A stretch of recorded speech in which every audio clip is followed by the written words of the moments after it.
the amazing benefits of art. Unlock your child's potential. If you have been paying attention at all to public education for the past 10 years, you know that it is always looking for ways to meet the bottom line or make it budget. This usually means cuts.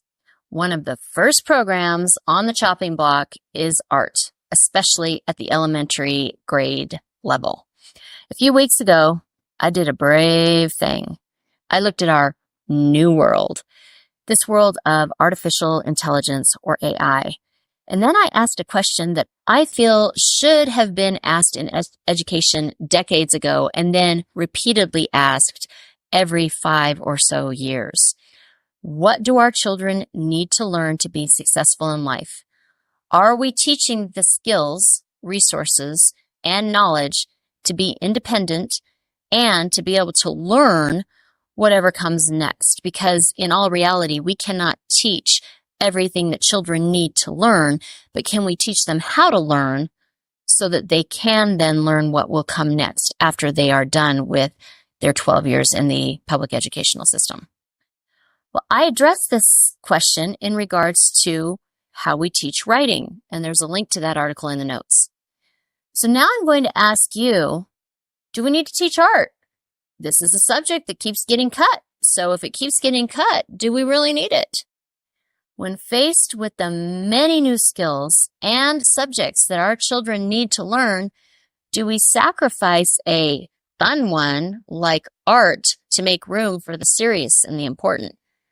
Just like in writing, we need to go beyond the question and look at what we learn when we learn art. How does it actually benefit our children? This is where I want to go with this. And I'm going to go one step further and give you specific art mediums and talk about the ways they bring well-being. So, how does art benefit young children? Encourage creativity. When children are given a plethora of art supplies and just allowed to create, their young minds not only learn to be creative, but they also learn steps of order. They learn to observe and project, and they work on early decision-making skills. And all of the things I'm talking about with the young children, I have a link to where I got this in the notes. So think of a basic paper plate craft. They will use glitter, markers, paint, etc. They have all kinds of supplies there that they get to choose from. Will they decorate both sides? If so, they realize that they need to let one side dry.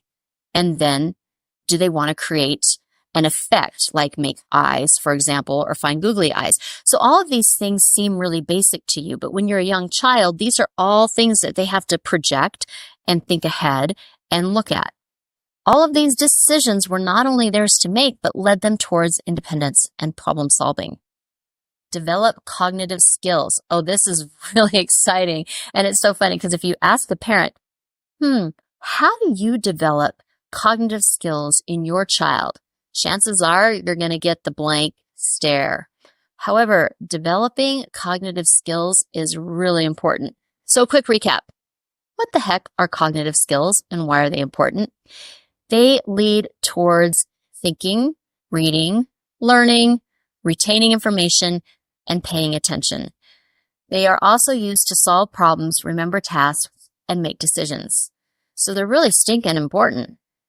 When children learn to paint, draw, and create collages, they work with colors, shapes, and sizes. When they work with markers or glue, they're experimenting, planning, and problem solving. Often with paint, they are mixing colors, and they learn about cause and effect when they mix the colors. Or when they glue like a piece onto their work of art, and then they later want to move it, they learn about cause and effect. Self-expression. It sounds so cliche, but you've heard about the child who is in class and they're drawing pictures that are unseemly because they're violent. Sometimes art is an expression of emotions, whether it is actions they wish they could do, or because they're feeling powerless, or their emotions that are overwhelming them and they have no idea how to verbalize them. Art allows an outlet. Physical development. Okay, this is the biggest joke on me. a former teacher, that both of my boys basically flunked the kindergarten entrance exam. And it was because of their lack of scissor skills. I was the mom who was not going to put scissors in her young boy's hands. However, there is no denying that my boys had excellent gross motor skills and were both a little behind in the fine motor skills department. Art like cutting, drawing, finger painting, or weaving with your fingers develops those little muscles in your hands and helps with fine motor skills. While many of these benefits are categorized similarly for older children, they look just a little different. So like the benefits are going to seem the same. I'm going to show you how they manifest differently, and the link for this is also in the notes. So the benefit of art for elementary age children: creativity and problem solving. Art encourages young minds to think outside the box and envision possibilities. These new ideas often create challenges which teach children how to see and solve new problems. I said all of that like in a little statement, but I don't know if you understand how important that is in any society, that you get people who can think outside of the box. They can see on the horizon obstacles that may arise. That right there in itself is enormous. So I wanted to go through and talk about that a little bit more fully, because just naming it, I don't think you understand the depth of the importance of just that one. Critical thinking. Art often involves making choices regarding colors, shapes, and compositions. This decision-making process fosters critical thinking skills as students analyze various options and determine the best way to convey their ideas visually. I love to teach. When I taught social studies and language arts blended. I like to integrate learning. So you can actually naturally integrate art with math with this concept, because children are learning about shapes and patterns, and you can make that into an art activity.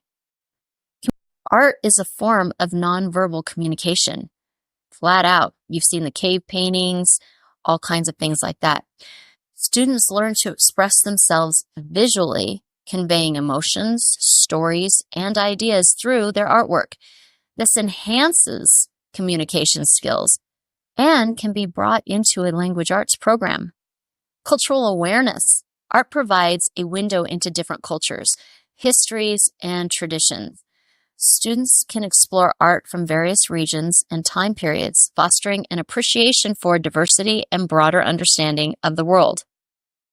I don't know how you cannot learn about these other things as you're learning about all of the art, or you're learning about the other things that you see in other cultures and things. So a social studies unit would naturally have the effect of deepening cultural awareness through their art.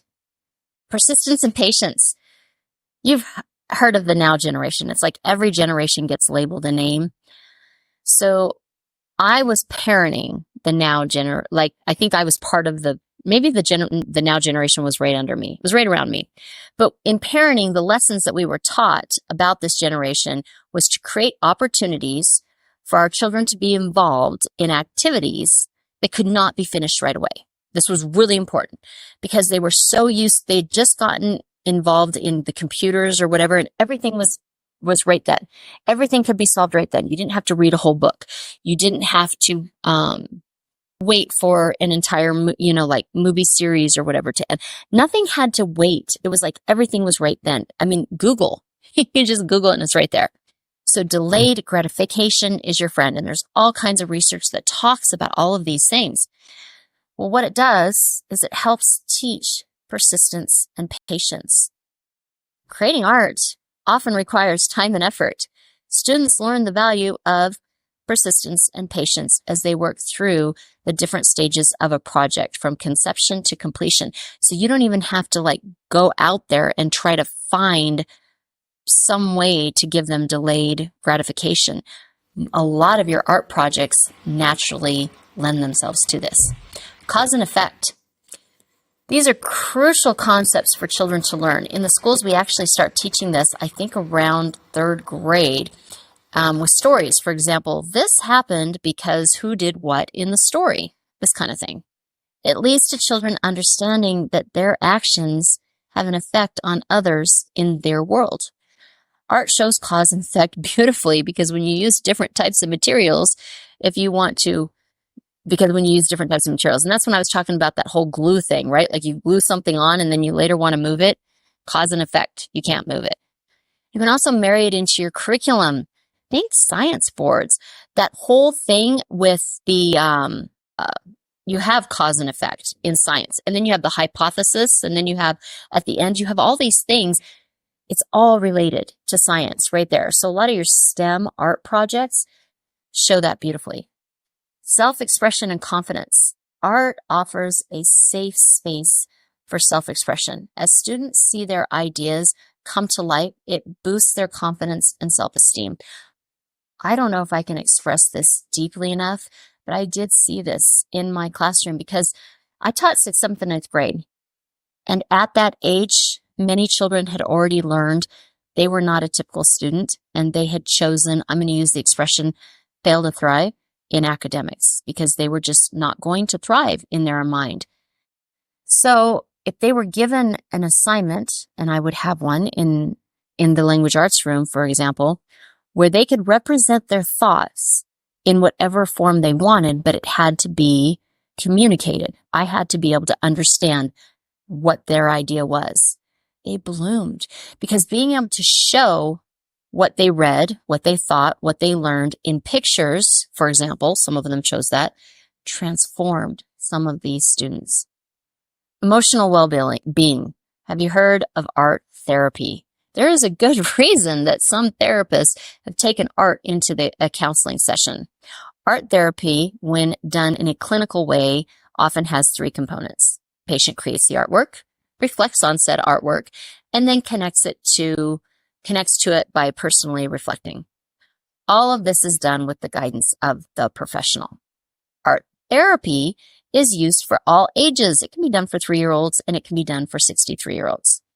Art can also be therapeutic. This is not the same thing as art therapy. Coloring has actually been found to improve your mood. Attention flows away from ourselves. It relaxes the brain, and it's totally not important. The low stakes make it really pleasurable. In addition, if you look into color psychology, you will learn that specific colors can affect your mental health and well-being. Specific art forms and their benefits. Sculpture. Now, a lot of these have overlapping, like a lot of them have the same ones. So I tried to just pick up on different ones, but I think I showed you why art is beneficial. So now what I want to do is I want to look at different kinds of art out there and then show you different things just quickly. I'm just listing them that they can do to benefit. So sculpture, tactile and motor skills, spatial awareness and visualization, problem solving through tactile manipulation, attention to detail and focus. Painting, creativity and imagination, emotional release, cognitive development, fine motor skills. So with sculpture, you had the tactile and the gross motor. Well, with the painting, you had the fine. Drawing, communication skills, attention to detail, problem solving, self-esteem. Photography, visual literacy, perspective and focus, observation skills, technological proficiency. Woodworking, practical skills, patience and perseverance, safety and responsibility, creativity and innovation. Murals, collaboration and teamwork, community engagement, large-scale planning, public speaking, and presentation. So I chose those ones because, as you can see, a lot of them did a lot of different things, and a lot of them were real-world lessons that we need.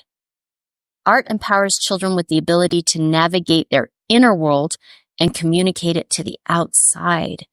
It's a language that transcends worlds, fostering their emotional growth, self-confidence, and cognitive abilities. In fact, many child development experts believe that creativity is just as important as learning to read and write. And I absolutely have the note for that and the link for that in the notes. Nurture the artist within your child, for it carries immense benefits beyond splash and paint on canvas. The movie quote, "Not everyone can become a great artist, but a great artist can come from anywhere." Anton Ego in Ratatouille.